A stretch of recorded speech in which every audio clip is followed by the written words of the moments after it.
Hello, welcome to Word on the Street. My name is April. I'm a student inclusion educator at the Office of Multicultural Learning. I'm joined by my co-SC Jian and Professor Poole from Modern Languages. Today we're going to be discussing Professor Poole's involvement with the Reader's Circle and how this activism ties into Martin Luther King Jr.'s legacy and his involvement with incarceration and liberation in that regard. So before we begin discussing, we want to give a little bit of context as to who MLK is. His full name is Martin Luther King Jr. He was a black activist during the civil rights movement in the 1950s into the late 1960s. He was well known for using nonviolent protests to push for policies that would put an end to Jim Crow segregation throughout the United States during that time. But what's lesser known about MLK is his relationship with incarceration, particularly his arrest and subsequent imprisonment at Birmingham Jail in Alabama on April 12, 1963. His arrest was attributed to various sit-ins, protests, and marches that he had organized at that time, which exasperated pro-segregationists like Bull Connor, who invoked his policing power as Commissioner of Public Safety to imprison him and various other participants in his movement. And it was during this time that MLK wrote Letter from Birmingham Jail, where he reflected upon the interconnectedness of racism across states, critiqued white moderates and the Christian church for their unwillingness to engage in direct action, as well as called for the practice of civil disobedience as a key tenet of resistance. And just to quote a piece from his letter, "Injustice anywhere is a threat to justice everywhere. We are caught in an inescapable network of mutuality, tied in a single garment of destiny. Whatever affects one directly affects all indirectly." And this and many other concepts from his writing have influenced activists and writers of future generations, including the Reader's Circle, which we will be talking about today. Yeah. So, Professor Poole, could you tell us a little bit about yourself, such as what you study in research and your hobbies and your interests? Okay, so I am a lecturer in the French and Francophone Studies program at Santa Clara. It's in the Modern Languages and Literatures department, and my connection to this theme is actually a little bit more personal because I'm also the founder director of the Reader Circle, which is a national prison writing program that connects campus volunteers with writers who are incarcerated across the United States. So this is not actually strictly limited to my scholarship. I'm not a civil rights scholar, right? I'm a scholar of comparative literature. Traditionally, that was my PhD. And under that, guys, I was studying queer and feminist literatures from North Africa, specifically Morocco. So ostensibly quite separate, but more and more I'm starting to focus my scholarship on the carceral humanities and look at questions of carcerality that span across different cultures, contexts, historical and cultural. In terms of my hobbies, I have a dog who I'm obsessed with. He's my main hobby. And I'm also really into ceramics. So that's how I get my head out of this and into something a bit more immediate. Yeah, that's awesome. Thank you for joining us. Thank you so much for having me.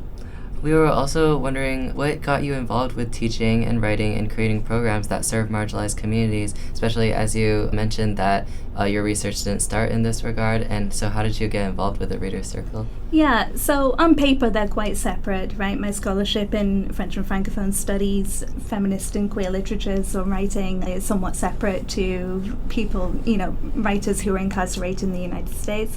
But there is actually a very strong sort of link there. It stems from my childhood, really, where I was just always fascinated with writing, reading, and the power of the word. I was really interested in the stories that make up the world that we live in, and convinced that words have a very strong impact.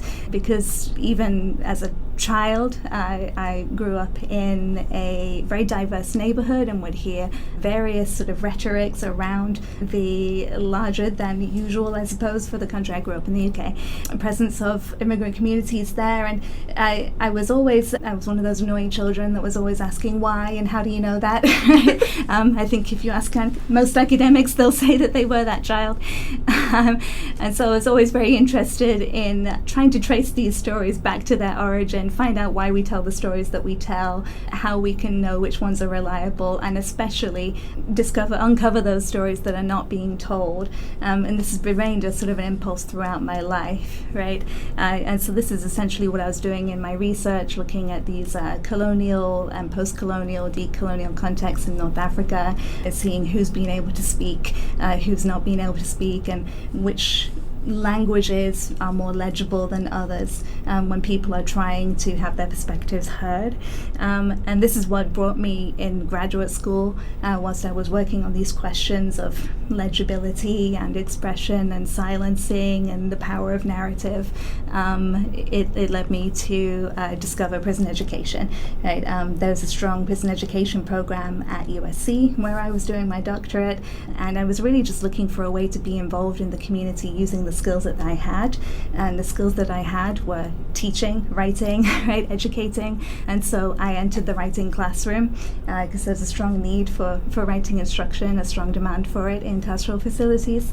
And that's where it began. I was just so struck by the work that I saw, and also particularly struck by the work that my students had already been doing for a long time before I ever met them, right? I moved into this classroom where I was supposed to be teaching creative writing, and ended up with students who had already written a 3-part science fiction trilogy, or regularly wrote children's books that they were sharing with their child but wanted to share more broadly. And unfortunately, because of the restrictions around communications in prisons, this was also during COVID, so I was teaching online, which is an added barrier. I wasn't able to give space to the work in the way that I would like. We didn't have time in the class, and so this is what really sort of led to the Reader's Circle, the creation of the Reader's Circle. Yeah, thank you so much. And so we would also like to know more about the Reader's Circle. So how was it born? What year did it start? And how it runs today? If you could get a bit of insight about that. Yeah, so the Reader's Circle started out of this dilemma, right, of there being already so much fantastic writing in the facilities I was working in as a teacher, and having no way to do the reading that my students were asking me to do. You know, they wanted me to take a look at their manuscripts, give them some feedback on things that we weren't writing just in the context of the class. And I wanted to set up some sort of formal way for them to submit this work to me so that I could read the work of my students. And I went to the directors of the Prison Education Project, it's known as PEP, at USC, and they sort of misunderstood me and thought that I was proposing an entire program. and so we ran with it, and the Reader's Circle was born out of this dilemma matched with a slight misunderstanding. But it's been the most wonderful thing to see, because I had an inkling that I was not the only one that would want to read these works, and that my students weren't the only ones who would be writing in a carceral facility, and I was absolutely right. So it took a little bit of planning. I was teaching in 2020, and we probably officially launched the program at the start of 2022. We started with about 10 or 20 authors and 40 or 60 volunteers who volunteer to read the work, give feedback on it, give edits on it, or simply type it. This is a huge need of writers who are incarcerated. And today we have more than 700 writers who send us their work from over 40 states, and they mail it to us, they submit it electronically or via post, and we have more than 800 volunteers on USC's campus, but also SCU and in the community and various other campuses we partnered with, who are typing, giving feedback on and editing the work. And we have a number of authors who we don't directly assist with the publication of these works, but we have a number of authors who've gone on to publish their work thanks to the efforts of Reader's Circle volunteers in digitizing the manuscripts and putting them in a format that is publishable. So it's been incredible to see that growth and the consistent enthusiasm that, you know, when I introduced this project to people, we're constantly gaining more interest and more volunteers. That's really wonderful. Thank you. I think it's just so exciting to see the Reader Circle grow from such a small misunderstanding to something so expansive, and just a great way to connect incarcerated writers with the general public, especially just with the way that incarcerated people are often isolated in these spaces, and how writing could be a way to keep people together. And so thinking about Dr. King as kind of part of the legacy and the history of writing in incarceration, how are the challenges that Dr. King faced still relevant today, in your opinion? And how are marginalized and incarcerated community still affected by them, and how does the Reader Circle specifically bring awareness to these issues? Yeah, so there's a lot in your question there. I want to start with what you touched on to begin with, which is this: what writing can do for someone who's incarcerated, right? Writing does not just do one thing. Writing can be cathartic, it can be communicative, it can build community, and this is something we really emphasize as part of the Reader Circle, right? We want to emphasize the fact that people who are incarcerated, although much is done to have them be physically removed from our communities and ideologically considered not part of our communities, they are, right? We are all part of a community, and this is something that the Reader Circle is really sort of hoping to emphasize for volunteers and people who are incarcerated, right? So it can be a form of exchange, it can also be a form of protest, it can be a form of creative expression, right? Writing can do many, many different things, and part of the sort of the uniqueness of the Reader Circle program compared to other programs that support writing by authors who are incarcerated is that we are sort of open to all of these different modes and methods and purposes of writing. So I think that's important to touch on, right? But in relation to MLK, you mentioned the letter from a Birmingham jail, and I think that this raises some very helpful connections for us in terms of what the Reader Circle might be doing, or just the revolutionary, or maybe I won't say revolutionary, but the radical act of reading work by incarcerated writers, right? So obviously we're not facing the same civil rights issues as MLK, but a lot of the issues of structural racism that he's addressing in that letter and that he was facing at the time still do persist in society today, and these are particularly pronounced in the American penal system. I think we can consider the prison system in this country is a sort of a microcosm in which these sort of racial tensions and structures of discrimination and oppression play out in a really sort of extreme and very pronounced way. And I think it's important to remember that this is part of a ongoing genealogy of racial discrimination that is very much imbricated in the growth of the penal system, particularly in the US. I would recommend that everybody, if you haven't already, go watch the documentary 13th by Ava DuVernay, which I have my students read in the first couple of weeks of a class I teach on prison writing in global context, because this traces the lineage, right, of the prison system today in the United States to the 13th Amendment, which abolished slavery with an exception of using incarceration as a punishment for a crime, right? And so this has perpetuated a huge racial disparity that we see in the prison population up until this day, right? In MLK's letter, he also talks about the fact that criminality is culturally and politically contingent, and I think this is really important for us to remember, and it's something that with my students we sort of analyze in different historical and cultural contexts. Criminality is a movable concept, right? It's dependent on the structures of authority that exist in a given context, and whoever is against power, on the wrong side of power, or suffering under power is often considered criminal in these contexts, right? And that can change. And whoever doesn't articulate their protest in the language of power as well, what's considered to be the appropriate way, these people are also often criminalized. And again, this changes over history and according to the political context, right? So in that way, writing is very much connected to criminality, it's very much connected to social justice, not just in terms of getting a voice out there, but in terms of assessing who is able to speak or not and why. I think this resonates very strongly with MLK's work. There is a very long history of incarceration being used, as we saw with MLK, as a political tool, right? People who disagreed with a irritable king were thrown into jail to shut them up, right? But we also see that on a wider scale and in more contemporaneous contexts, with people who are protesting wars that a government might be heavily involved or invested in being arrested en masse for during peaceful demonstration, right?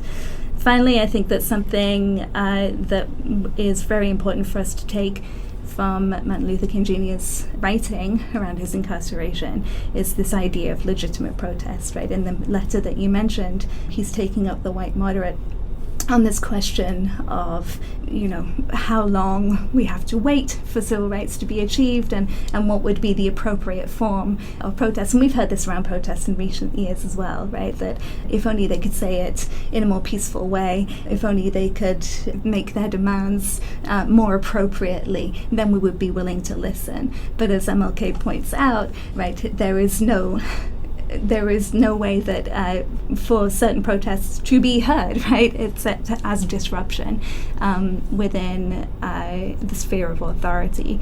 And I think this relates to the Reader's Circle in a couple of ways. When we talk about the language of power, I'm speaking metaphorically, but I'm also speaking quite literally about the ways that we speak and write, and the conventions that are attached to ideas of good writing, legitimate writing, being well-spoken, being educated, right? These are the people who can speak. But what assigns those values to a certain kind of speech or a certain kind of writing, right? These are also culturally and politically contingent things. And so the Reader's Circle, I think, responds to this in a couple of ways. One is to democratize educational resources that, are disproportionately the realm of an elite.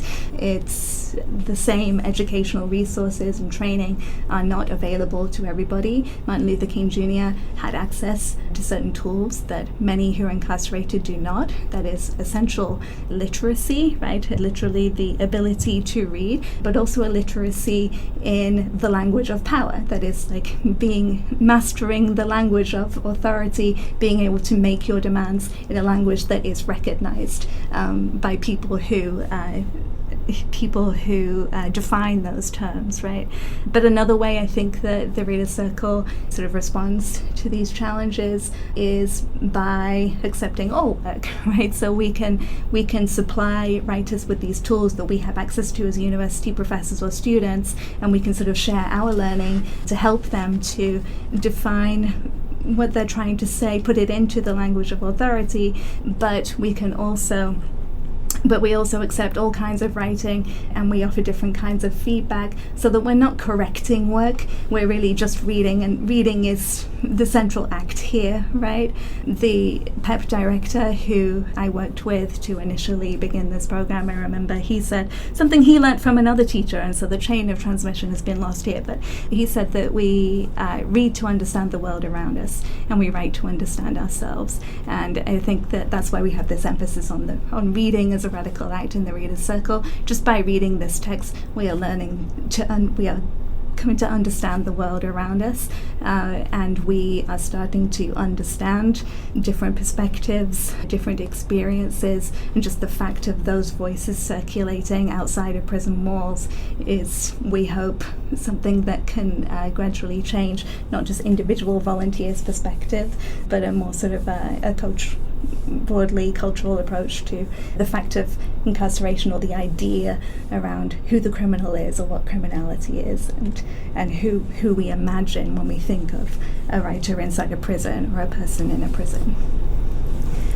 Yeah, thank you so much. This is super important work, especially it continues to be culturally relevant and politically relevant, and thank you for bringing attention to the power of language and the power of creative writing and all modes of writing, and the people in the margins who are the most affected by these systems.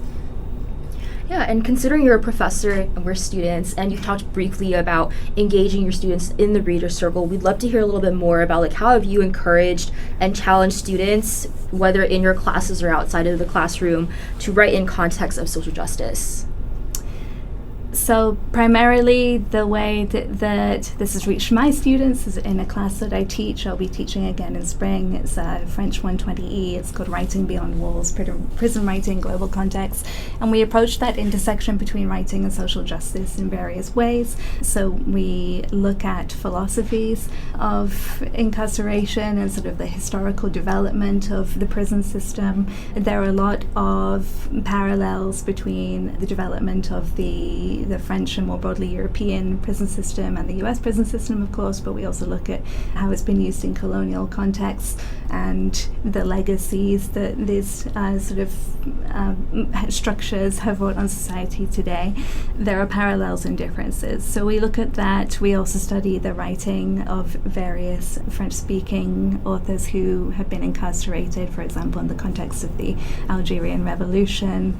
We read Henri Alleg, who was a French journalist who was very much in support of the independence movement, and he was very famously imprisoned and tortured during this time for his writing. He was a journalist, right, writing about what was happening, and he managed to sneak out an account of his torture under the French authorities in Algeria, and this caused huge uproar back in France and really helped to sway public opinion in France about whether France should continue to colonize Algeria, right? We also look at authors in Morocco like Tahab and Jaloun and Abdelatif Labi, who were incarcerated for their affiliation with various protest movements. Tahab and Jaloun was incarcerated as a student. He took part in a student protest, and he was it wasn't officially a sort of act of incarceration. But he was detained in a sort of a forced military service.